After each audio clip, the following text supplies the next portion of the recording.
안녕하세요. 저는 그 건축학부에서 건축학 전공하고 있는 그 김한용 교수라고 합니다. 일단 만나뵈서 반갑고요. 오늘 이제 태성호 교수님께서 감사하게 불러주셔서 이렇게 좋은 기회에 도시 관련된 얘기를 할 수 있어갖고 굉장히 저는 이제 뜻깊게 생각합니다. 일단 감사합니다. 뭐, 뭐 제가 이제 말씀을 해주셔갖고 좀 고민을 많이 했어요. 어떤 걸 보여드리는 게 좋은지 잘 모르겠어갖고. 근데 저는 일단 도시계획 박사입니다. 저는 건축학 박사가 아니고 도시계획 박사여서요. 도시계획에서 하는 어떤 스마트 시티의 내용들을 조금 말씀드리면 좋지 않을까 싶어갖고, 이따가 말씀 또 드리겠지만, 이게 특강이라기보다는 그냥 제가 여지껏 스마트 시티와 관련돼서 했던 여러 가지 프로젝트들을 좀 이렇게 소개시켜드리는 그런 좀 관점에서 봐주셨으면 좋겠고요. 저에 대해서 간단하게 소개를 드리면 이제 제가 운영하고 있는 도시설계 정보연구실이 있고요. 저희 연구실에서는 이제 도시 설계와 도시 계획에 관련된 이제 실증 분석을 많이 합니다. 그래서 제 주 전문 분야는 이제 지리 정보 시스템을 통해 갖고 위성 사진 판독하고 위성 사진의 그 밴드값 조정해 갖고 데이터 매니퓰레이션 하고 이런 것들 많이 하고요. 그다음에 이제 코딩을 좀 많이 합니다. 저는 이제 파이썬이나 파이썬보다 이제 R이라는 소프트웨어를 많이 써갖고 공간 통계나 실증 통계를 써갖고 이제 통계 분석하는 일을 많이 하고요. 이제 실질적인 일은 스마트 도시 계획 계획안 많이 쓰고 BIM도 좀 다룹니다. 제가 이제 BIM 학회 이사로 있으면서 BIM 학회가 이제 건축, 토목, 도시로 되어 있는데 제가 이제 도시 쪽을 맡고 있고요. 그다음에 이제 제가 개인적으로 좀 꿈이 이제 공적 원조를 하는 거여서 이제 개발도상국가부서는 도시계획 지원해주고 도시개발 컨설팅 해주고 이런 일들 좀 많이 합니다. 그래서 그런 일들을 좀 주로 하고요. 그 최근에 이제 요거는 몇 개 프로젝트 관련된 것들 지금 수행하고 있는 것들 위주로 하고 있는데 위성사진 판독하는 거, 빔 활용하는 거, 그다음에 이제 제가 많이 하는 피저빌리티 스터디도 하나 하고 있고요. 그다음에 스마트 건설 관련된 것도 하고 있고, 그다음에 현재 지금 저는 태국에 있는 이제 방콕의 탐마사 대학이라고 있는데 거기 리서치 펠로우로 지금 같이 활동을 하고 있어요. 3년 동안. 그래갖고 이제 공동 연구도 진행을 하고 있고, 원래 코로나가 없었으면 이제 한 6월 말쯤 제가 태국을 가야 되는데 못 가죠. 그래서 작년 1월 달에 잠깐 갔다 오고 지금 이제 못 가고 있습니다. 그래서 가면은 보통 이제 한 6주 정도 제가 이제 인텐시브하게 티칭을 좀 하거든요. 그래서 그런 일들을 좀 하는 사람입니다. 그래서 저는 작년 9월에 에리카로 왔어요. 그 9월에 오기 전에는 2013년에 미국에서 박사를 마치고 운이 좋아서 제 모교인 텍사스 A&M 대학에서 저를 이제 전임 교원으로 뽑아주셔갖고 미국에서 대학 교수 생활을 한 1.5년, 1년 반 정도 하다가 2015년에 인천대학교로 들어왔습니다. 그래서 인천대학교 도시건축학부에서 교수 생활을 한 5년 반 정도 하다가 고맙게 저를 뽑아주셔갖고 제가 이제 에리카로 이직을 해서 9월부터 지금 에리카 소속으로 전임교원으로 활동을 하고 있고요. 높게 봐주셔서 제가 건축학 전공 주임도 맡고 있습니다. 지금 오자마자. 그래서 학과장도 역임을 하고 있습니다. 그래서 여러 가지 일들을 해보려고 하니까 그렇게 봐주시면 될 것 같고, 제 소개는 여기서 넘기고요.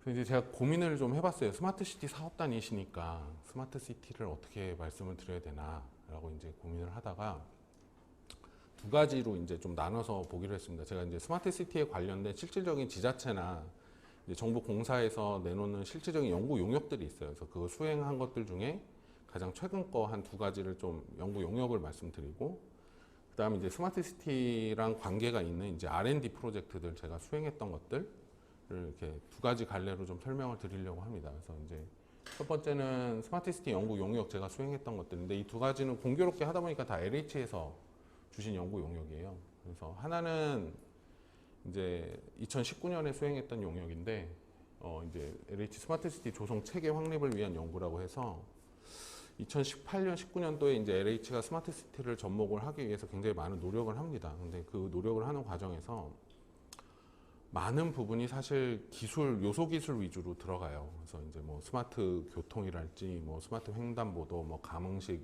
뭐 가로등 이런 식의 요소 기술 위주로 굉장히 많이 들어가다 보니까 무슨 일이 발생하느냐 하면 어느 사업에다가 어떤 기술을 어떻게 접목해야 될지에 대해서 조금 난감해 하시더라고요. 그래서 그러면 이거를 스마트 시티라는 어떤 플랫폼으로 조금 조성을 할 수 있게끔 플랫폼을 조성해 보면 어떻겠느냐 해서 그때 LH 스마트 시티 사업본부 하시던 본부장님께서 저한테 의뢰를 주셔갖고 저희가 이제 인천대 소속으로 수행을 했던 내용이고요. 저희가 이제 스마트 시티를 좀 살펴봅니다. 이제 여러분 뭐 스마트 시티 소속이시니까 스마트 시티가 뭔지는 아세요 혹시? 그렇죠. 스마트 시티는 아무도 몰라요. 뭔지 실체가 없는 단어만 있는 아인데 그래서 저희가 이제 궁금해서 스마트 시티를 이제 쭉 찾아봤더니 이제 선진국하고 개도국과의 어떤 차이가 좀 나오더라고요. 정의에 대해서 다양한 정의가 있어요. 정말 나라별로 다 정의가 다 다릅니다. 이게 어느 게 맞다 틀리다라고 할 수는 없는 것 같고 그만큼 아직까지 이제 진행이 되고 있는 프로세스라고 보는 게 맞는 것 같고요. 근데 여기서 선진국과 소위 이제 개도국이라고 얘기하는 우리 이제 한국을 포함한 개도국과 선진국의 차이를 보면 선진국은 스마트 시티를 하나의 과정으로 봅니다. 프로덕트로 보지 않고요. 과정으로 봅니다. 대신에 이제 개도국을 중심으로 기술이 굉장히 많이 발전되어 있는 나라일수록 스마트 시티를 프로덕트로 보고 서비스로 보는 좀 그런 관점이 좀 있어요. 한국도 예외는 아닙니다. 그러다 보니까 스마트 시티를 우리가 한다 그러면 이게 스마트 시티를 보지 않고 스마트만 보통 보세요. 근데 이게 사실 우리나라는 첫 단추가 그렇게 될 수밖에 없었던 게 국가 스마트 시티 특별위원회 4차 산업혁명위원회 대통령 직속위원회 1대 스마트 시티 사업 위원장이 스마트 시티 사업 위원장이 정재승 교수님이셨죠. 그 알쓸 신잡에 나왔던 정재승 교수님. 정재승 교수님 자체가 도시를 하신 분이라기보다는 이제 과학을 하신 분이다 보니까 그때 이후로 스마트 시티 특별위원회의 구성이 대부분 이제 정보통신이나 기계, 전기, 전자 이쪽 교수님들 위주로 많이 꾸려졌어요. 근데 그게 이제 2차로 넘어오면서 연세대학교 김갑성 교수님, 이제 도시공학과 김갑성 교수님이 맡으시고 지금은 스마트도시위원회의 김돈영 교수님, 성균관대 건축과의 김돈영 교수님이 맡으시면서 조금씩 이제 기조가 변합니다. 대한민국도. 그래서 이제는 예전에 요소기술 위주의 어떤 정책을 끌어가던 것들이 도시라는 이제 플랫폼에 요소기술을 어떻게 앉힐 것인가 이제 변화하는 그 기점에 서 있는 것 같아요 지금. 그래서 최근에 제가 스마트도시위원회 관련된 평가나 이런 데 가보면 제일 많이 듣는 소리가 도시계획 박사신데 여기로 오셨네요 그래요. 그래서 그쵸 스마트 도시인데요 라는 얘기가 여기까지 나오지만 그렇게는 못하고 예 불러주셔서 감사합니다 가지고 들어옵니다. 근데 그만큼 가보면 정말로 많은 이제 전공이 막 섞여 있어요. 굉장히 많은 전공이 섞여 있어요. 근데 참으로 신기하게도 도시계획을 하시는 분들의 역할이 굉장히 많이 축소되어 있습니다. 근데 요즘에 그게 이제 조금씩 증가하는 추세고요. 그런 관점에서 봤을 때 우리나라도 사실은 초창기의 스마트 시티는 사실 굉장히 기술 위주의 어떤 요소 기술을 어떻게 임플멘테이션을 할 것인가 이 위주로 많이 갔었습니다. 요즘에 그걸 좀 바꿔보자 하는 취지에서 나왔던 과제였고요. 그래서 이게 과연 우리가 프로세스의 스마트 시티를 만들 것인가 서비스의 스마트 시티를 만들 것인가를 고민을 하다가 그래도 우리는 프로세스로 한번 봐야 될 필요가 있지 않겠느냐. 그래서 플랫폼으로 한번 검토를 해보자. 스마트 시티라는 게 기술을 넣는 도시가 아닌 스마트 시티라는 플랫폼을 갖다 놓고 그 플랫폼 위에 다양한 기술을 접목할 수 있게끔 만들어 보는 노력을 해보자 라는 취지로 과제를 접근을 했고요. 그래서 이제 그 이유 자체가 LH에서도 약간의 이게 각성의 목소리가 나온 또 다른 이유는 UCT에서 한번 실패를 맛봤죠. 대한민국이 유비쿼터스 도시라는 도시를 하겠다고 해서 많이 했고 제가 이제 인천대학 소속이다 보니까 저는 경자청이랑 일을 참 많이 하는데 송도에 가면 UCT 센터가 있어요 안에. 굉장히 큰 센터가 있습니다. 지금 그거는 상당히 많이 성공한 모델이에요. 지금 보면 이제 자생할 수 있게 처음에는 인천시가 자본을 90% 이상 투입을 하고 설립을 했다가 지금 인천시 자본이 한 30%밖에 안 들어갑니다. 자력으로 갱생을 할 수 있게끔 수익 모델을 만들어서 지금 많이 유지가 되고 있어요. 그러니까 그런 정도밖에 지금 성공 케이스가 잘 없거든요, UCT가. 그러니까 그때 경험을 좀 발판 삼아 우리가 스마트 시티는 좀 다르게 접근을 해보자라는 측면으로 이렇게 된 겁니다. 그래서 플랫폼에 대한 얘기를 제가 좀 많이 할 거고 그 플랫폼을 구축하기 위해서 어떤 노력들이 필요한가에 대해서 연구를 좀 진행을 했습니다. 그래서 제가 이제 들어가기 전에 LH에서 기존의 스마트 시티 관련돼 갖고서는 어떤 게 있나 하고 이제 자료를 쭉 살펴봤더니 사실 스마트 시티 기술에 대한 거는 넘쳐나요. 엄청나게 많습니다. 막 스마트 시티 기술 백선, 뭐 스마트 시티 TF 성과집 솔루션북 해갖고 엄청나게 많아요. 심지어 LH에서 스마트 시티에 들어가는 요소 기술 100개를 딱 우선순위로 선정을 하셔갖고 그 100개가 임플멘테이션이 되는 게 스마트 시티다라고서는 규정해 놓은 기술집도 있습니다. 기술 성과집도. 근데 문제는 이게 부서별로 아니면 성과별로 중구난방으로 이렇게 있다 보니까 이걸 한데 모을 수 있는 좀 하나의 구심점이 떨어지는 거예요. 그래서 그 구심점을 마련을 하기 위해서 기술들을 쭉 봤고요. 그 다음에 이제 스마트 시티가 뭐 스마트 서비스 6대 스마트 서비스가 있고 8대 스마트 솔루션이 있고 이렇게 막 복잡해요. 그래서 이걸 이렇게 다 나누지 말자. 우리가 스마트 시티라고 부르는 거는 사실 하나의 이미지로 떠올리기가 좀 힘듭니다. 아시겠지만 스마트 시티가 도시가 스마트해지는 거잖아요. 우리가 도시가 얼마나 여지껏 멍청했으면 우리가 스마트하게 만들자고 노력을 하는 건데 그 스마트해진다는 게 사실은 주관적으로 여러 가지 카테고리가 있을 수 있습니다. 교통이 스마트해질 수도 있고요. 환경이 스마트해질 수도 있고요.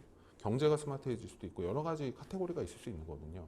우리가 하나의 어떤 정해진 스마트 시티라는 그 틀 안에 뭔가를 껴넣는 것보다는 스마트 시티의 테마를 좀 세분화해서 고를 수 있게 만들자 해갖고 저희가 처음에 5개의 테마로 재구성을 합니다. 그래서 스마트 교통도시, 스마트 환경에너지 도시, 스마트 행정도시, 스마트 건강안전도시, 스마트 경제도시 이렇게 5가지 테마로 저기 있던 그 여러 가지 뭐 서비스라든지 솔루션들을 다시 재분류를 해서 5가지 카테고리를 놓고요. 그 카테고리에 맞게 실행 범주와 기술을 이제 다 정리를 합니다. 그리고 목표를 저희가 정리를 해서 이론적인 배경을 만들어 드려요. 그래서 뭐 교통도시 같은 경우에는 뭐 최근 유행하는 공유 모빌리티랄지 아니면 뭐 교통 플랫폼이랄지 이런 것들을 구축할 수 있는 도시, 뭐 환경 에너지 도시면은 요즘 최근에 이제 문재인 정부에서 많이 얘기하는 그린 뉴딜 같은 것들이 접목된 뭐 아리백을 쓰는 도시랄지 아니면 제로 에너지 도시랄지 뭐 이런 것들. 그다음에 행정도시 같은 경우에 행정 서비스의 스마트화를 통해 갖고 행정 플랫폼을 구축하고 행정에 필요한 시설들을 제공하는 것들. 건강안전도시는 지금 뭐 이때 당시만 하더라도 이제 굉장히 재난재해가 많이 이제 관심을 받을 때여서 어떻게 이렇게 재난 대응책을 좀 스마트하게 만들 것인가 이런 취지에서 좀 봤고요. 마지막으로 이제 스마트 경제 도시가 지금 최근에 많이 이슈가 되고 있는 공유 경제나 이런 새로운 경제의 패러다임을 어떻게 접목할 것인가 도시. 그래서 이렇게 5가지 테마로 저희가 분류를 했습니다. 그래서 그 5가지 테마에 대한 정의를 먼저 내리고 기존에 있던 기술들을 한데 다 모아갖고 저 테마 안에서 솎아내갖고 재분류를 합니다. 저희가. 그래갖고 만들어낸 표가 이거예요. 그래서 이제 플랫폼으로 딱 만든 게 이걸 만약에 스마트 시티를 사업을 하시는 분이 이제 봤을 때 어떻게 사업을 해야 되는지를 좀 설명을 해야 드려야 되는 일종의 가이드라인이니까 이렇게 3단계로 나누자. 그래서 사업 준비 첫 번째 단계는 과연 내가 어떤 스마트 도시를 목표로 하는지를 첫 번째로 정해보자라고 말을 합니다. 그래서 저희가 이제 좀 이따 다시 뭐 세부적으로 설명을 드리겠지만 스마트 시티의 테마와 기술 수준을 결정을 하고요. 첫 번째로. 그 다음에는 이제 사업을 도시라는 게 사실은 지금 대한민국은 뭐 공동주택들 재건축 재개발 보면 30년 저희 기준 보잖아요. 여기 제가 구조는 잘 모르는데 다 구조 전문가셔서 뭐 구조 안전 진단도 하고 하셔갖고 30년 기준 많이 보시는데 보통 도시가 저희가 도시계획적인 측면에서 보면은 이 도시의 몰폴로지라고 하는 이 평형 상태가 이퀄리블리움 상태가 10년 정도로 유지가 됩니다. 그래서 10년이 지나면 또 다른 변화를 맞고 10년이 지나면 또 다른 변화를 맞고 이렇게 보거든요. 그래서 10년 단위로 봤을 때 그 10년 안에서 도입하고 정착하고 확산할 수 있는 기술들을 좀 나누자. 왜냐? 스마트 시티 플랫폼이라고 해서 아까 같은 UCT 관제센터 같은 거는 도시를 만들자마자 들어갈 수가 없어요. 그건 불가능합니다. 그런 막대한 규모의 대량의 자본이 투자돼 갖고 들어갈 수 있는 인프라가 아니에요. 그러려면 일단 CCTV도 설치를 해야 될 것이고 센서도 설치를 해야 될 것이고 그러니까 그런 기술들이 먼저 도입이 되고 도시 개발이 된 10년 차 때 뭐 유비쿼터 센터를 만든다 이런 목표로 해서 이거를 도입 때 정착할 수 있는 기술과 도입 때 쓸 수 있는 기술과 정착 때 쓸 수 있는 기술 그리고 확산 때 쓸 수 있는 기술을 저희가 기술을 다 나눕니다. 그리고 마지막으로 이제 도시계획이니까 도시계획 시설 용지들이 있어요. 뭐 주거 용지랄지 사업 용지랄지 공업 용지랄지 지식산업단지랄지 뭐 이런 용지들이 있습니다. 그 용지에 접목할 수 있는 스마트 기술을 다시 재분류를 한 번 더 해요. 그게 2단계까지입니다. 3단계가 되면 이제 스마트 시티도 사실은 결국에는 쇠퇴를 할 겁니다. 지금 도시재생 사업이 막 나오는 것처럼 40년, 50년이 지나면 쇠퇴를 하는 과정을 겪게 될 거예요. 그랬을 때 우리가 전생애 주기로 스마트 시티를 어떻게 봐야 될 것인가. 그래서 기술 도시에서 데이터 도시로 넘어갔다가 시민 참여형 도시로 넘어갔다가 스마트 도시 재생까지 가는 전생애 주기에 대한 얘기들을 이렇게 다룰 수 있게 하는 게 3단계 얘기입니다. 그래서 이거를 좀 디테일하게 하나씩 보면 LH가 이제 스마트 시티 사업을 기존에 하신 걸 보니까 한 80개에서 100개 정도 하셨더라고요. 보니까. 그래서 그걸 저희가 쭉 봤더니 대충 한 세 가지로 나눠요. 30만 평 이하, 100만 평에서 30만 평, 100만 평 이상. 이렇게 딱 규모가 나오더라고요. 대충 규모가.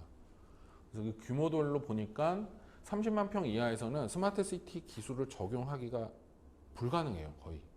왜냐하면 규모가 작아서 우리가 도시에 여기 스마트 시티의 인프라를 구축하는 게 배보다 배꼽이 더 큽니다. 사실은. 근데 그렇다고 해서 그럼 30만 평 이하짜리를 우리가 버릴 것이냐? 아니죠. 이제 앞으로 3기 신도시 개발이 끝나고 나면은 엄밀히 따지면 이제 그런 정도의 대규모 신도시 개발은 대한민국에 거의 없을 가능성이 높습니다. 그럼 인구가 지금 감소하고 지금 고령화되는 측면에서 신규 신도시 개발은 앞으로는 어쩌면 30만 평 이하가 더 많이 나올 가능성이 높아요. 지금이야 우리가 경제가 성장한다는 전제 조건을 딱 갖다 놓고 계속 도시가 확장을 하니까 여기도 신도시 저기도 신도시 이렇게 막 짓고 있지만 우리 인구의 지금 패러다임을 보고 출산율 1.0 밑으로 내려가는 걸 보면은 사실 100만 평 이상 신도시를 짓는 확률은 이번 3기 신도시가 거의 마지막이 될 확률이 굉장히 높습니다. 그렇다면 30만 평 이하짜리를 버리면 안 되겠죠. 그래서 30만 평 이하짜리를 봤을 때 스마트 시티 사업을 테마를 한 2개 정도를 접목을 해보자. 그리고 2개가 접목이 됐을 때 스마트 기술을 한 10개 정도 적용해 볼 수 있지 않겠느냐를 저희가 기준을 제시했고요. 그다음에 이제 30만 평에서 100만 평이 가장 티피컬한 LH 사업입니다. 제일 많고요. 저 사업 같은 경우에는 한 뭐 스마트 시티 테마를 한 3개 정도를 접목을 해볼 수가 있을 것 같고 그에 따라서 기술도 한 15개 정도 적용을 해볼 수 있을 것 같고 마지막으로 100만 평 이상이 되면 이거는 거의 메머드급 도시이기 때문에 거의 할 수 있는 걸 대부분 다 할 수 있습니다. 그래서 그렇게 이제 적용을 해서 저희가 이 표를 하나 만들어 드립니다. 그 다음에 저 좌측편에 나와 있는 게 좌측편에 나와 있는 게 이제 스마트 시티 100대 기술이에요. LH에서 쭉 만든 100가지의 기술입니다. 그거를 저희가 아까 얘기한 5가지 테마 스마트 시티별로 재분류를 합니다. 왜냐하면 스마트 교통도시를 만든다고 하는데 스마트 교통도시에 스마트 경제가 들어갈 필요는 없어요. 스마트 행정이 들어갈 필요는 없고요. 물론 연계는 됩니다. 나중에 궁극적으로 도시가 성장을 하고 쇠퇴까지 가는 과정까지는 그게 다 연계가 될 건데 초반부터 스마트 교통을 만들 도시에 스마트 행정을 넣고 스마트 경제를 넣을 필요 없어요. 그러니까 사업비가 자꾸 켜지는 거거든요. 우리가 도시 사업을 할 때. 그러니까 스마트 교통을 하게 되면 교통에 적합한 기술에 포커스를 맞춰서 만들어 보자 해갖고 저희가 이거 재분류를 쭉 하고요. 그거에 맞춰서 어느 용지에 어떻게 들어갈 건지에 대해서도 재분류를 합니다. 그래서 그런 내용들을 정리한 표가 2단계에 대한 내용이고요.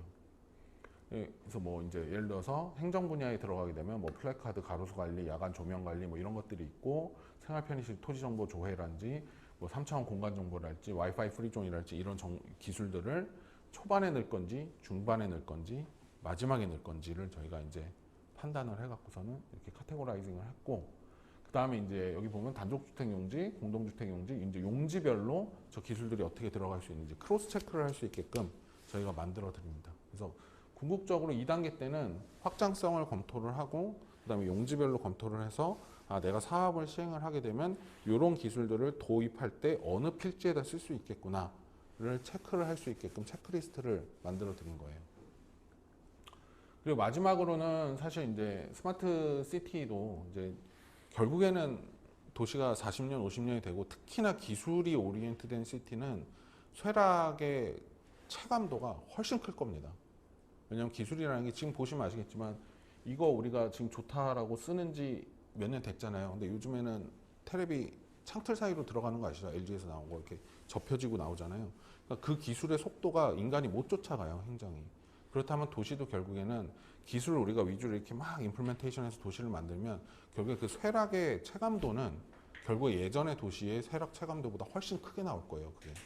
그렇다면 우리는 그때 쇠퇴를 했을 때 어떻게 이거를 다시 끌고 갈 것인가 도시를 이렇게 다시 리질리언트하게 만들 것인가, 탄력적으로 만들 것인가를 고민을 해보면 결국엔 스마트 시티랑 도시 재생은 합쳐질 가능성이 굉장히 높습니다. 추후에는. 지금은 기조가 스마트 시티와 도시 재생으로 나뉘어 있지만 이 두 가지가 합쳐질 가능성이 굉장히 높기 때문에 스마트 재생 도시라는 개념을 좀 얘기해야 되지 않을까라는 측면에서 전생애 중의로 이렇게 좀 한번 플로우를 본 거고요. 그래서 뭐 지금 뭐 예를 들어서 LH에서 사업지 규모가 30만 평 이하의 스마트 시티를 하겠다 하게 되면 1단계에서는 이 5가지 테마 중에 어떤 것들을 좀 하겠다 선정을 하시고 그 선정에 맞게끔 기술을 이렇게 선택을 하십니다. 그리고 그 기술을 단독주택 용지나 그 주택 용지에, 그러니까 토지 이용에다가 배치를 해갖고서는 배분을 하시고요. 마지막으로 이 도시가 30년 후에 40년 후에는 어떤 미래를 가졌으면 좋겠다라는 거에 대한 제언을 함으로 인해서 딱 제안서가 마무리되게끔 이 플랫폼을 만들어 드렸어요, 저희가. 그리고 이 플랫폼이 어떻게 사업자가 이 플랫폼에 맞게 제안서를 썼을 때 우리가 어떻게 평가를 해야 될 것인가에 대한 평가 항목도 저희가 만들어 드렸고요. 아울러서 요 이제 표준 과업 내용서까지 저희가 다 짜드렸습니다. 그래서 이런 죄송합니다. 이런 내용들을 표준 과업 내용서 안에 별첨으로 달아서 사업자가 스마트 시티 개발을 제안을 할 때 저런 내용들이 다 포함이 돼서 사업이 될 수 있게끔 만들어 드린 게 저희 목표였고요. 뭐 표준 과업서 내용 안에 스마트 시티 기본 계획에는 뭐 이런 내용들 다 들어가고 기본적으로 표준 지구 단위 계획도 저희가 만들어 드려요. 지구 단위 계획 안에 어떤 목적이 들어가야 되고 어떤 기술이 들어가야 되고 그래서 궁극적으로 어떻게 바뀔 것인가에 대한 미래 예상까지 제안을 하게끔 저희가 그래서 이런 패키지를 한 18개월 동안 해서 토탈로 패키지 이제 LH에 드렸습니다. 그래서 LH가 그걸 보고 지금 아마 제가 파악을 하고 있기로는 이거대로 하고 있지는 않고요. 좀 복잡해서 절차를 좀 간소화시켜 갖고 나름대로 이제 지금 공동주택 단지에는 적용을 하고 계세요.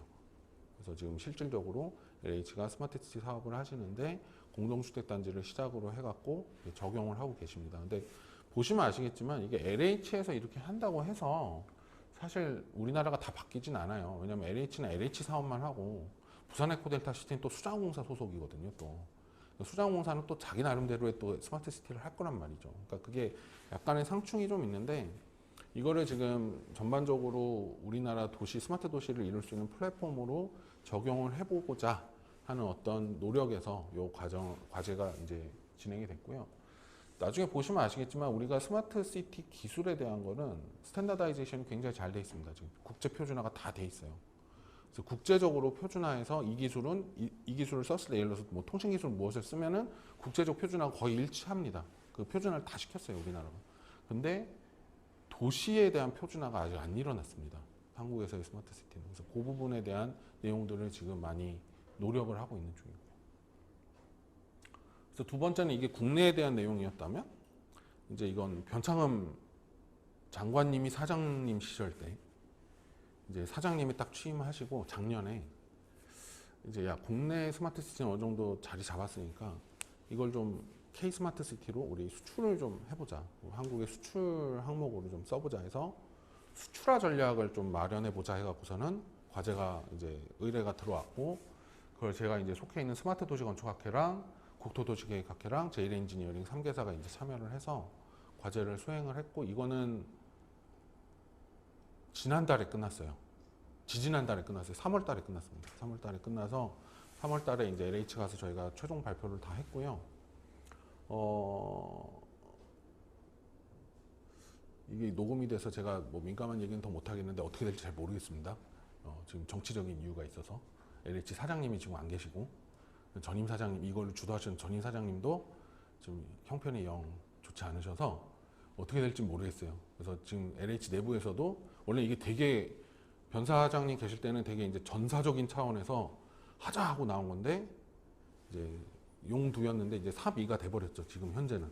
그래서 그런 좀 약간의 리스크가 있는 건데 그래도 뭐 한번 이제 스마트 시티 관련된 거니까 뭐 요거는 이제 뭐 개략적으로 저희가 이제 추진 배경을 말씀드린 건데 이거는 다 아실 거예요. 우리나라가 뭐 1, 2기 신도시를 통해 갖고 신도시 개발 사업에 대한 경험은 넘쳐납니다. 넘쳐나요.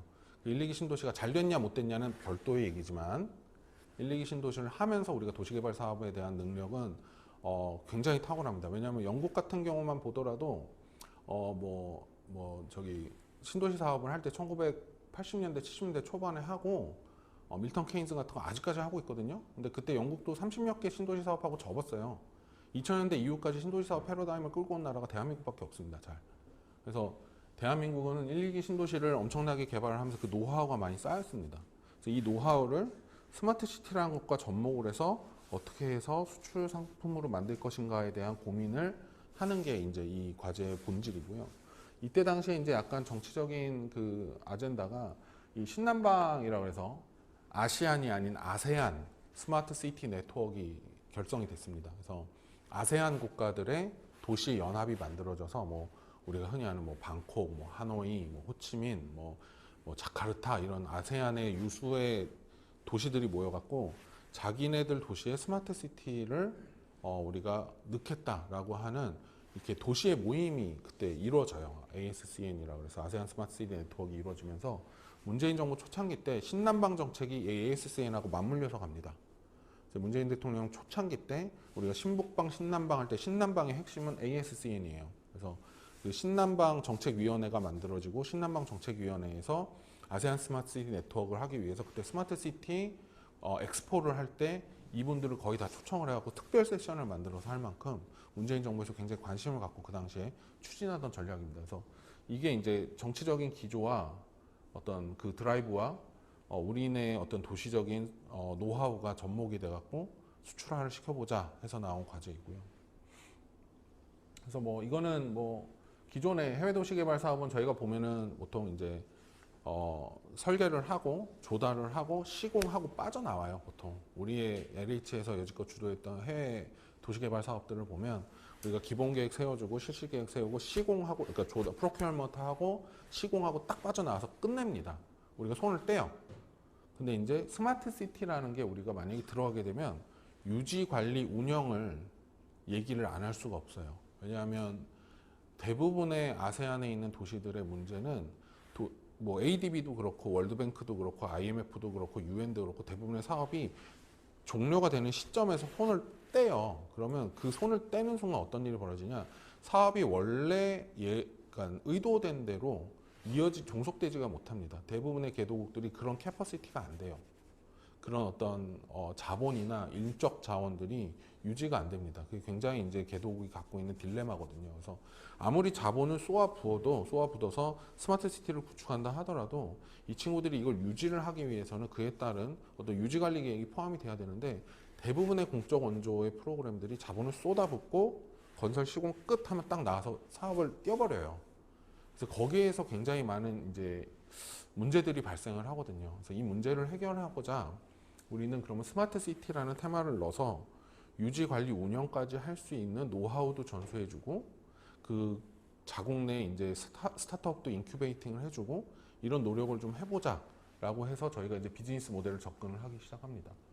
그래서 뭐 이제 처음에 이제 계획 수립을 하고 도시 건설을 하고 서비스를 구축하고 운영할 수 있게끔까지 저희가 이제 토탈 로드맵을 짜주는 게 저희의 가장 큰 역할이었고요. 그래서 이제 처음에 저희가 한 게 뭐였냐면 그럼 이게 사실은 개도국이라는 나라가 어떤 현황인지도 모르고 어느 정도의 돈을 갖고 있는지도 모르는데 어떻게 과연 우리가 이거를 해야 될까 해서 처음에 이제 우리가 국내 스마트 시티 솔루션별, 수준별, 업체별 그 원가 기준의 데이터베이스를 만듭니다. 통신시설을 구축하게 되면 통신시설 1km당 구축 비용에 대해서 뭐 비싸게 받는 회사도 있을 거고 좀 저가로 받는 회사도 있을 거고 있을 거예요. 그래서 그 회사들에 대한 DB를 저희가 다 구축을 해요. 스마트 시티 솔루션 회사들을 다 구축을 해서 DB를 해서 그 회사들을 갖다 놓고 이제 이렇게 총 5가지 프로세스를 갖다 놓고 저희가 적용을 합니다. 그래서 첫 번째는 스마트 시티를 지어달라는 이제 구축 수요가 발생을 하면 그 수요에 맞춰서 이제 저희가 현지 조사를 해봅니다. 그럼 그 현지 조사를 하다 보면은 당연히 그 제품을 적용하기 전에 이런 게 있을 거예요. 예를 들면 우리가 내비게이션 시스템을 방콕에다가 제공을 해야 되는데 방콕이 지도가 없으면 내비게이션 시스템이 안 되겠죠, 당연히. 그러면 이제 뭐부터 해야 될까요? 지도부터 구축을 해야 됩니다. 그럼 이제 비용도 증가하고 시간도 증가하고 이제 골치 아파지죠. 그러면 아까 얘기한 스마트 교통은 사실은 거의 버리는 게 맞아요. 왜냐하면 초기 투자 비용이 너무 많이 듭니다. 그렇게 되면 지도부터 구축을 하게 되면. 그래서 그런 어떤 환경 변수에 대해서 검토를 하고 그 검토를 바탕으로 해서 지금 이 도시가 스마트 솔루션을 받아들일 수 있는 레벨에 따라서 이런 솔루션이 들어갔을 때 가격이 어떻게 되는지, 어느 정도의 가격이 나오는지에 대해서 규모 검토를 저희가 해줍니다.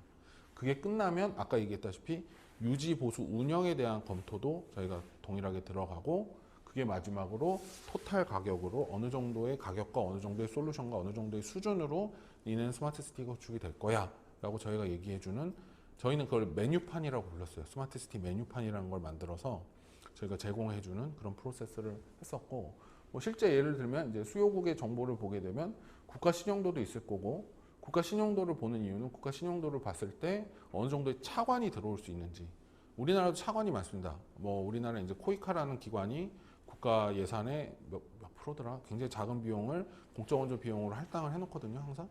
그 다음에 이제 국토부 밑에는 카인드라는 자금이 있어요. 그래서 공적원조 자금이 있어서 그 자금들을 쓰는데 신용도랑도 직접적인 연관이 있습니다, 분명히. 있어서 신용도를 놓고 차관을 어느 정도 볼 수 있는지, 그러면 사업비가 어느 정도 구축이 될 수 있는지도 볼 수 있고, 환경에 대해서 저희가 검토를 하게 되면 예를 들어서 뭐 상용 지도가 있는지, LTE망은 구축이 되어 있는지, 아니면 뭐 5G인지 3G인지 이런 것들 보고, 그 다음에 이제 저희가 지도를 구축하게 되면 어느 정도의 지도를 구축할 수 있는지, 뭐 통신을 구축하게 되면 어느 정도의 통신을 구축할 수 있는지에 대한 얘기들을 세 번째로 보고요. 그 다음에 이제 유지 보수에 대한 얘기를 하고, 그거에 따른 가격을 저희가 딱 산정을 합니다. 그리고 그 가격을 메뉴판 고른 거에 대해서 이 정도의 가격이 나옵니다라고 얘기를 했을 때 못 받아들이면 다시 처음으로 가서 가감을 통해서 가격을 이제 맞춰드리는 서비스를 제공을 하자 하는 게 이제 저희가 얘기를 했던 전반적인 프로세스고요. 이거 같은 게 이제 뭐 표준 가격 도출하고 등록 정보나 뭐 이런 것들을 저희가 DB화해갖고 리스트업에서 DB를 다 만들었다는 얘기고, 그래서 이제 이렇게 가격이 도출이 돼서 스마트시티를 하겠다라고 하면 저희가 뭐 추진 전략 3개가 있는데 그 중에 2개만 제가 보여드리는데, 우선 대표적인 게 처음이 아까도 말씀드렸다시피 저희가 그렇게 일괄적으로 가격을 주고 이렇게 사업을 딱 해서 요이 땅 해서 종료하고 끝나면 대부분의 개도국은 그게 또다시 슬럼화가 됩니다. 초반에는 굉장히, 그러니까 개도국의 도시개발 사업의 패턴을 보면 차관이 들어가서 도시개발을 해서 만들어 놓으면은 한 30년에서 50년은 굉장한 부촌으로 유지가 돼요, 그 지역이. 그럴 수밖에 없죠. 환경이 완전히 다르니까. 그러다가 50년 정도가 지나서 시설이 쇠퇴하면은 그 부유했던 사람들이 나가면서 급격하게 쇠락이 됩니다. 그러면서 엄청난 슬럼화를 겪게 돼요, 대부분이. 그래서 그 슬럼화가 반복되는 그 과정을 미연에 방지하기 위해서는 뭘 해야 되느냐, 자국민이 그 도시를 계속 유지해서 기술적인 갭이 떨어지지 않게끔 만들어줄 수 있는 그 자체적인 자생력을 길러줘야 되거든요. 그거에 대해서 저희가 이제 제일 고민을 한 게, LH가 이제 연수 기간이 돼서 외부에서 오는 사람들 스마트시티 교육도 시키고, 한국 도시계획 교육도 시키고, 도시개발 교육도 시키고 해서 내보내고, 그 다음에 저희가 이제 있는 학교들, 외국 학교들끼리 모여갖고 컨퍼런스도 하고, 뭐 저희끼리 이제 뭐 날리지 쉐어링이라고 하죠. 그래서 지식 기반 교류를 하고, 마지막으로 LH가 아까 리스트업이 되어 있던 DB에 있던 회사들과 연계를 해서 그 자국에 있는 작은 스타트업들을 인큐베이팅을 하는 그런 일들을 해서 이제 이게 첫 번째 전략이었고요. 그래서 현지 네트워크를 하고 사업의 현지화를 하는 게 가장 중요한 부분이었다고 저희는 봤고요. 그 다음에 이제 중간중간에 LH의 역할이 어떻게 되고, 이제 자원은 어떻게 조달을 할 것이고, 그에 따른 국내 기업은 어떻게 참여를 할 건지에 대해서 추진 전략도 저희가 이제 캐시플로우랑 이런 거에 대해서 얘기를 합니다. 그래서 이게 일종의 메뉴판이에요. 저희가 이제 현황 분석하고 모델 발굴하고 사업화 전략하는 이 메뉴판을 저희가 드리면, 업체에서, 그러니까 그 개도국에서 요런 스마트 시티를 하고 싶어요 했을 때 어떤 정도의 가격과 어느 정도의 기술 수준이 돼서 니는 어떤 미래를 가질 수 있다를 해주는 게 전반적인 이 과제의 목적이었습니다. 그래서 아까는 이제 국내 스마트 시티의 어떤 사업화 전략을 얘기를 했다면, 이건 해외 스마트 시티의 사업화 전략이고요. 사실은 이 부분은, 이 두 번째 거는 제가 지금 보여드리는 게 원래 과제의 3분의 1 정도예요. 제가 아직 보안상의 이유로 민감한 내용들이 좀 많이 빠져 있습니다, 지금. 왜냐하면 2달 전에 끝난 과제인지라 지금 LH에서 상당히 이제 물론 3위가 되긴 했지만, 용도에서 3위가 되긴 했지만, 그래도 나름대로 이제 관심을 갖고 있는 과제여서 좀 설명이 좀 중간중간에 비는데 그거는 그렇게 이해를 해주시면 될 것 같고요. 그래서 이제 스마트 시티 연구 용역은 대부분 요거 말고도 몇 개가 더 있는데 그 중에서 이제 가장 좀 뭐 플랫폼이나 스마트 시티 도시계획 본질에 관련된 것들이 저런 게 있었고요. 그 다음에 이제 제가 뭐 국가 R&D나 아니면 이제 연구재단 R&D나 이런 것들을 통해 갖고서는 연구개발 과제 하는 것들을 조금 한 두세 개 설명드리고 마치도록 하겠습니다. 첫 번째는 저는 이제 지리정보 하는 사람이다 보니까 저는 드론을 많이 씁니다. 전 드론이나 라이다 아니면 뭐 위성 사진 판도 이런 것들을 굉장히 많이 하는 사람이고요. 뭐 드론은 다 아시죠? 뭐 드론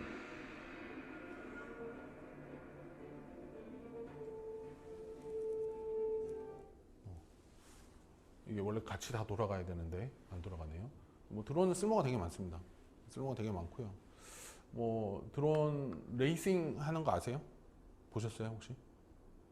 드론 레이서가 있습니다. e스포츠에 지금 중앙일보가 엄청나게 밀고 있는 건데 중앙홀딩스에서 그 예전에 우리가 스타크래프트 리그가 나와서 임요한 같은 사람이 나왔을 때처럼 지금 드론 스포츠, 드론 레이싱을 하나의 e스포츠로 지금 만들어가서 전 세계 프로리그가 있어요.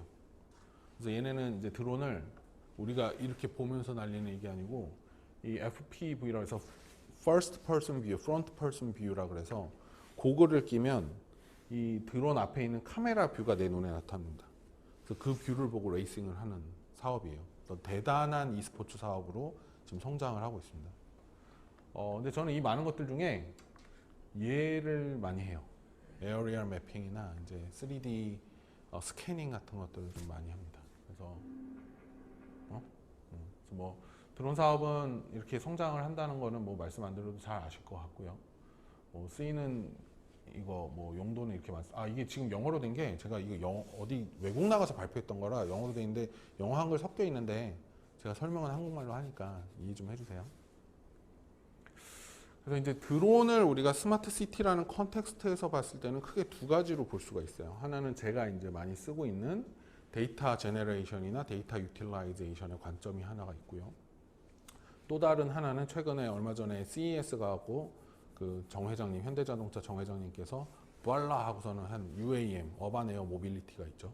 현대랑 우버가 같이 손잡고 만들어갖고 날아다니는 드론, 사람 태우는 드론. 두 가지가 있습니다. 여기 이제 어느 쪽이 뭐 낫다, 뭐 못하다 이거는 아닌 것 같고요. UAM은 굉장히 이제 피지컬하게 가시적으로 보이는 솔루션이고 제가 다루는 이제 데이터 매니지먼트 쪽은 이제 데이터를 만들어서 어떻게 그 데이터를 쓸 것인가 유지할 것인가 이런 내용이고요. 저는 UAM 쪽은 안 합니다. UAM 쪽은 제 전공도 아니고 그래서 저는 이제 3D 데이터 쪽을 많이 하고요. 3D 데이터는 아주 단적으로 얘기하면 최근에 가장 이슈가 되고 있는 디지털 트윈이라고 보시면 돼요. 지금 대한민국 중앙정부를 비롯해서 온갖 지자체에서 지금 거의 막 돈을 쏟아붓고 있는 디지털 트윈이 3D 데이터 제너레이션이라고 보시면 되고요. 3D 데이터는 기본적으로 요즘에 포토그래머터리라고 해갖고 드론을 띄워갖고 옛날에는 우리가 이제 라이다라 그래서 라이다는 레이저예요, 레이저. 그래서 하늘을 날면서 레이저를 쏘서 땅바닥에 닿고 다시 오는 이 속도를 계산해서 건물의 높낮이를 우리가 스캐닝을 하는 거거든요. 근데 포토그래머터리라고 쓰는 요즘에 이제 드론을 이용한 뭐 픽스4D 같은 작업들은 건물을 이렇게 찍는 게 아니고 이렇게도 찍지만 옆에서도 찍습니다. 사진의 중첩률을 85% 이상으로 유지를 하게 되면 건물이든 지형 지물이 3D 스캐닝이 돼버려요. 사진을 갖고 3D 모델을 만들 수가 있어요.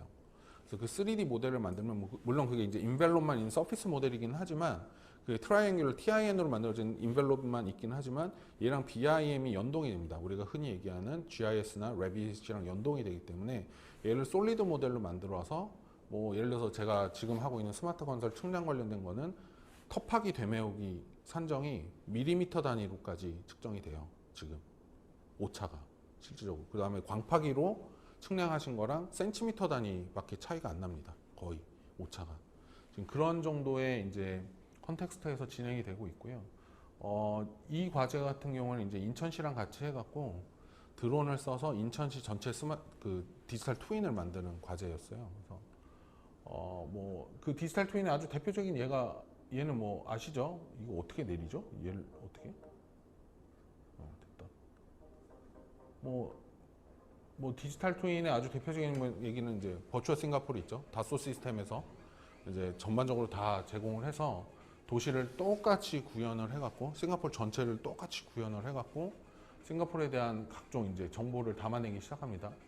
근데 이제 단순히 이제 건물 인벨론만 있는 게 아니고 그 안에 있는 평면이나 유닛에 대한 어떤 베리에이션 같은 것도 다 포함이 되는 이런 내용들이 이렇게 들어가서 뭐 이게 제일 좋은 거는 사실 시뮬레이션이 가능하다는 겁니다. 뭐 일조권 침해랄지 사선 제한이랄지 그다음에 이제 예를 들어서 홍수가 났을 때 홍수를 시뮬레이션을 하거나 아니면 CFD (Computational Fluid Dynamics) 같은 걸 해서 풍동 실험도 할 수 있는 그러니까 이제 요 지금 밑에 있는 풍동 실험 전에 도시 단위의 풍동 실험을 해볼 수 있는 그런 하나의 이제 플랫폼을 제공하고 뭐 이제 솔라 파넬 달 때 어떤 각도로 달아야 좀 이제 전력이 맥시마이즈가 될 것이냐 이런 내용들 많이 나옵니다. 그래서 이런 게 이제 버추얼 싱가포르이 이제 디지털 트윈의 거의 선구주자이고요.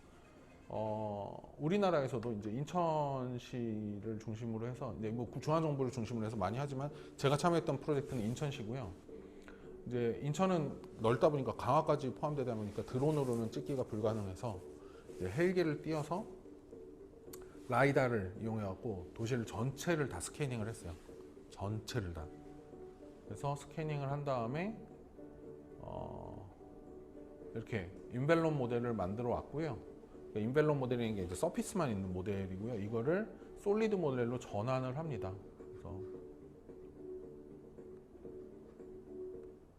이런 전체 인천시 전체에 대한 디지털 환경에서 똑같은 모델을 저희가 구축을 완료를 했고 이거를 이제 요 단계를 써갖고 저희가 했고요. 요거를 이제 인천시에서 쓰는 방법은 뭐 이런 것들이 있어요. 그래서 건물 모습, 건물 높이, 건물 지하 충수, 건물 코드, 뭐 용도, 건폐율, 용적률 이런 것들 정보를 다 넣어서 한마디로 얘기하면 건물을 클릭하면 건축 대장이 뜨는 거죠. 건축물 대장이 뜨는 거랑 마찬가지로 정보를 다 놨고요.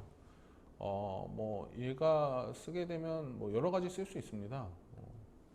요 비디오가 아닌가 보다. 이제 요 정보들이 다 들어가 있고요. 지금 현재 인천시에서는 얘를 건축심의나 경관심의, 구조물심의, 소방심의 이런 데 쓰고 있습니다. 실질적으로. 그래서 쓰고 있고요. 제가 경제자유구역청 경관심의위원으로 활동한 지 한 6년 정도 됐는데 경관심의 들어가면은 인천시 디지털 트윈 그 플랫폼에다가 설계사무소들이 본인들의 그 BIM 모델인데 LOD 한 100 수준? 그러니까 인벨론만 나와 있는 BIM 모델을 갖다가 안 치세요. 그래서 저희는 심의할 때 옆에다 띄워놓고 같이 심의하거든요. 그걸 보면서. 그럼 주변 건물들하고 컨텍스트나 경관을 실질적으로 볼 수가 있어요. 그래서 그런 일들을 지금 하고 있고요. 최근에 제가 여기 이제 그러니까 이 스마트 GIS 사업단하고 사업도 같이 했었고, 그다음에 지금 자문위원으로 아직 등록이 되어 있다니까 최근에 들려온 뉴스는 GS건설에서 본인들이 이제 공동주택단지 짓는 데 있어서 그 지형지물에 대한 데이터를 좀 보내달라 이걸로. 자기들이 이걸 빔 모델이랑 접합을 해서 시공을 하겠다라는 이런 뭐 내용도 있습니다. 그리고 드론은 이제 제가 공적 원조에 쓴 거는 제가 드론을 갖고 이제 이거는 코이카 과제 수행할 텐데 드론을 갖고 이제 몽골을 가서 촬영을 했어요. 몽골에 이제 다르항이라는 도시입니다. 이거 몽골 하면 우리가 울란바토르만 아는데 다르항이라는 도시고 이게 인구로 치면 두 번째로 큰 도시거든요. 몽골에서. 이게 문제가 뭐냐면 이 몽골의 가장 큰 문제는 몽골이 유목민 베이스인 거는 아시죠? 유목민 베이스니까 그들은 돌아다니는 게 이게 기본입니다. 최근에 돌아다니는 걸 이제 좀 방지하고 도시화를 하기 위해서 그 몽골의 토지법에 되게 재밌는 법이 있어요. 그 유목민들이 돌아다니다가 그 몽골의 전통 가옥인 게르라고 불리는 그 텐트 있잖아요. 동그란 그거를 딱 치고 내가 여기서 살겠다라고서는 시청에다가 리포팅을 하면요. 그 게르를 친 지역을 중심으로 0.7에이커의 땅을 소유권을 줍니다. 정말로. 땅이 넓으니까. 그러니까 어디든 게르를 치는 순간 그 땅이 내 땅이 되는 거예요. 그래서 그런 아주 재밌는 법안이 있어요, 몽골에. 그래서 문제가 뭐냐면 이게 이제 다르항이라는 도시인데 도시의 사이즈는 이 정도밖에 안 돼요. 지금 이 정도밖에 안 되는데 이게 다 뭐냐면 그렇게 불법으로 그냥 와서 텐트를 치고 0.7에이커의 내 땅을 클레임한 수백만 명의 인구들입니다.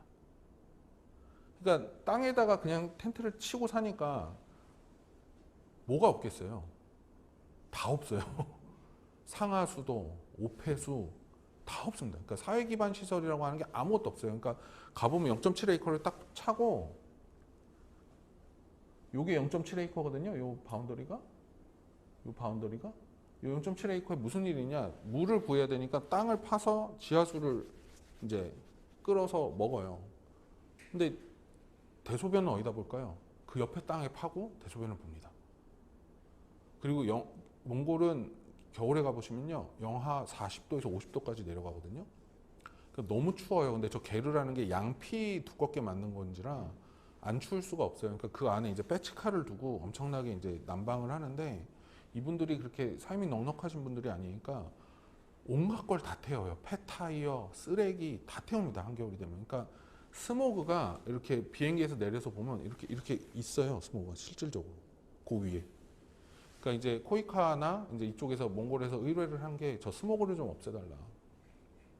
우리가 친환경 게르타운을 만들 수 있게 도와주세요라고 의뢰가 왔고, 코이카에서 이제 그 과제를 저희가 수주해 갖고 했는데 이제 현황을 알아야 될 거 아니에요. 얼마나 퍼져 있는지를 알아야 되니까 저희가 이제 이게 제 대학원생이었는데 지금 졸업했고, 이 친구랑 가서 드론으로 이제 측량을 이제 쫙 현황 사진을 찍었습니다.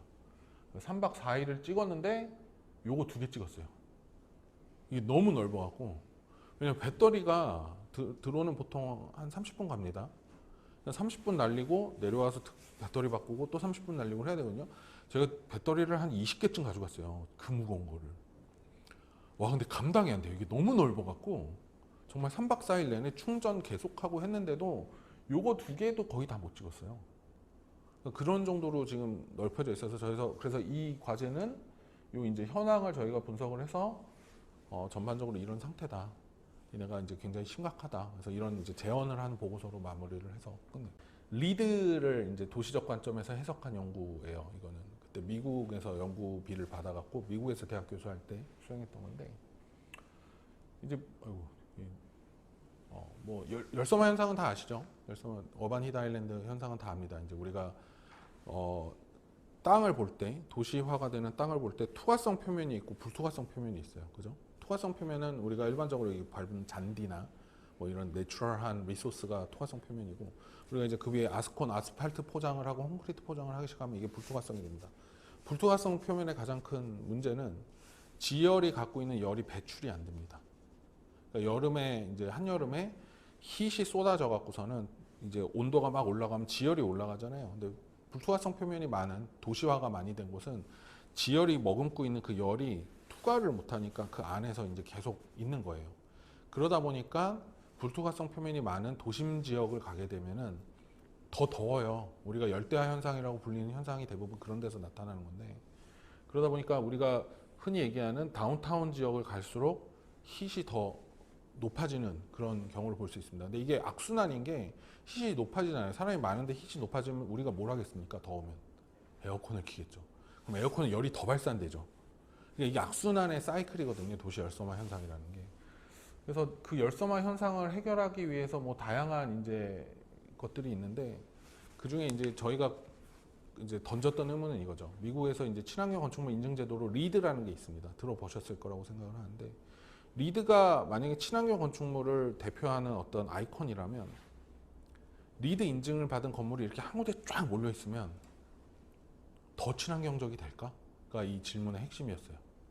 그래서 저희가 이 리드가 있는 건물들을 많이 모여 있는 곳을 한번 봐서 그 지역의 열섬 효과에 효과가 있는지를 한번 테스트 해보자가 저희의 어떤 리서치 퀘스천이었고, 이걸 위해서 이제 그 당시 미국이 갖고 있던 이제 랜드셋 위성 사진들을 이제 쫙 조합을 해서 랜드셋 7에 있는 이제 토지 이용 정보를 가져다가 저희가 이제 그 밴드가 있어요. 모두 이제 저희가 RGB 하던 그 색깔이 다 밴드거든요. 토지 그 위성 사진에는 그 밴드를 저희가 이제 산출식으로 리모트 센싱이라는 것에 이제 학문을 보면 그 밴드의 수치값을 수학으로 이제 이렇게 변형을 하면 일반적인 그냥 우리가 아까 보는 그 몽골 같은 사진들이 열만 나오는 사진으로 변하거나 아니면 녹지만 나오는 사진으로 변하거나 이렇게 밴드 값을 조정을 해갖고 저희가 인포메이션을 이렇게 추출할 수 있는 게 있습니다. 그래서 이 밴드 값을 조정을 해서 랜셋 그 4호의 밴드 값을 조정을 해서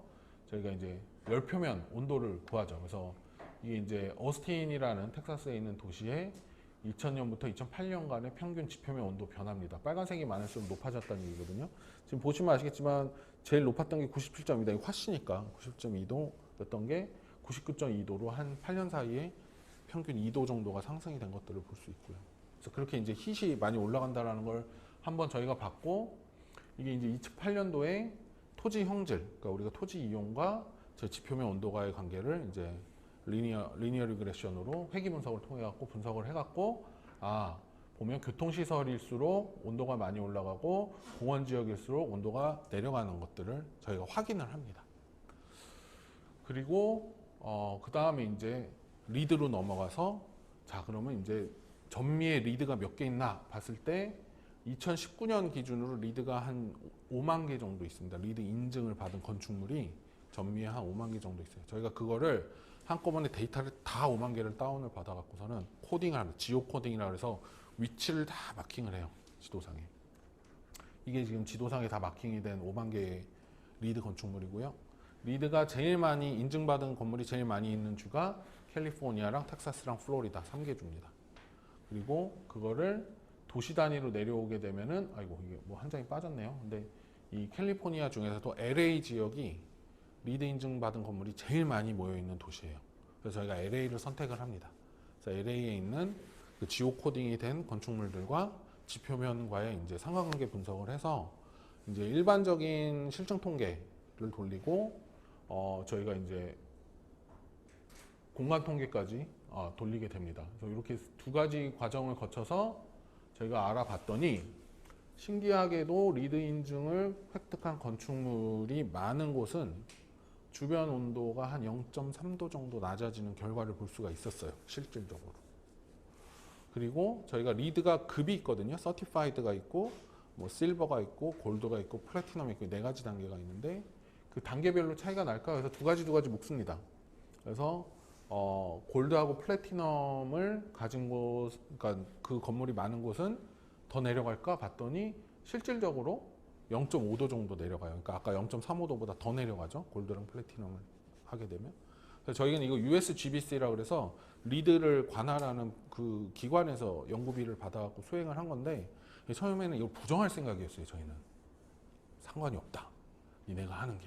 왜냐면 리드가 맨데토리가 아니에요. 정부기관이 아닙니다. USGBC가 민간기관이에요. 민간기관에서 자발적으로 참여하게 만든 인증제도다 보니까 굉장히 가격이 비싸요. 그래서 그 가격이 비싼 거에 대한 실효성을 우리가 검증을 해서 가격을 낮추자. 실효성이 없으니까. 라고 시작을 했는데 있더라고요. 그래서 너무 좋아하셨습니다. 그 기관에서. 우리 역시 우리는 잘하고 있어 하시면서 가셨어요. 그래서 원래 의도랑은 조금 어긋나긴 했는데, 어쨌든 리드 건물이 실버나 골드 플래티넘하고는 이 온도를 낮추는 결과가 좀 다르다라는 걸 저희가 이게 알았고요. 그래서 뭐 보시면 아시겠지만 한 0.3도에서 0.5도 정도 나누는데, 물론 이것도 이제 굉장히 이제 많은 제약이 있어요. 여러 가지 있죠. 이제 열이라는 게 바람에도 영향을 받고, 사실 뭐 일조에도 영향을 받고, 이제 다른 엄청나게 많은 변수들이 있는데 그걸 다 고려하지 못했고요. 그래서 지금 현재의 이제 이거의 2탄으로 진행되고 있는 거는, 요걸 디지털 트윈에 지금 저희가 접목을 하고 있습니다. 그래서 CFD를 해보려고요. 컴퓨테이셔널 플루이드 다이나믹스를 해갖고 힛이 어떻게 분산이 되는지를 이제 디지털 트윈 안에 갖다 놓고 힛이 분산이 되는 것까지 저희가 이제 같이 캡처를 해서 좀 해보자라고 얘기를 하고 있는데, 제가 학과장이 돼서 지금 당분간 이제 중지가 됐고요. 그래서 그런 게 있습니다. 그래서 뭐 요거는 뭐 빅데이터는 다음에 하도록 하겠고요. 지금 45분 다 돼갖고 요 정도까지가 이제 제가 하고 연구를 하는 결과들이고, 제가 오늘 이걸 하면서 꼭 말씀드리고 싶었던 거는, 저희가 스마트 시티라는 게 참 그 마법의 단어 같아요. 모든 걸 다 만병통치약 같은 단어거든요. 근데 아무도 스마트 시티가 무언지에 대해서 우리가 제대로 질문을 하고 넘어가지 않고, 대부분 스마트 시티를 사업으로 이해를 하거나 스마트 시티를 그냥 기술로 이해하거나 하는 측면이 굉장히 큽니다. 근데 그게 사실은 지금 보시면 아시겠지만 연구 과제도 스마트 시티라는 거를 딱 연구하기에는 애매한 부분들이 굉장히 많아요. 사실은 그 안에 걸쳐 있는 것들이 엄청나게 많기 때문에. 그래서 지금 스마트 시티 공학과에서 이제 공부를 하고 계시는 분들이니까 내가 하고 있는 게 스마트 시티가 맞나 안 맞나 이런 것들을 걱정 너무 하지 마시고요. 스마트 시티는 그냥 하나의 플랫폼이라고 보시면 됩니다. 그래서 그 안에 무엇이 얹혀지든지 간에 본인이 이루고자 하는 목적을 좀 달성하시면 되는 것 같고, 지금은 데이터 안 쓰시는 분들 없잖아요. 데이터 다 써서 우리가 뭔가 검증하고 논문을 쓰고 공부를 하니까 결국엔 무엇이 됐든지 간에 스마트 시티랑 연관이 있을 겁니다. 작게나 크게나. 그래서 좀 스마트 시티를 좀 광범위한 범위에서 좀 보시고, 너무 이렇게 지역적으로 보지 마시고 좀 넓게 폭넓게 보시고 도시 전반에 관련된 많은 아젠다들이랑 연관을 시켜서 좀 공부를 하시면 좋지 않을까 그렇게 생각합니다. 뭐 이상으로 발표 마치겠습니다. 감사합니다.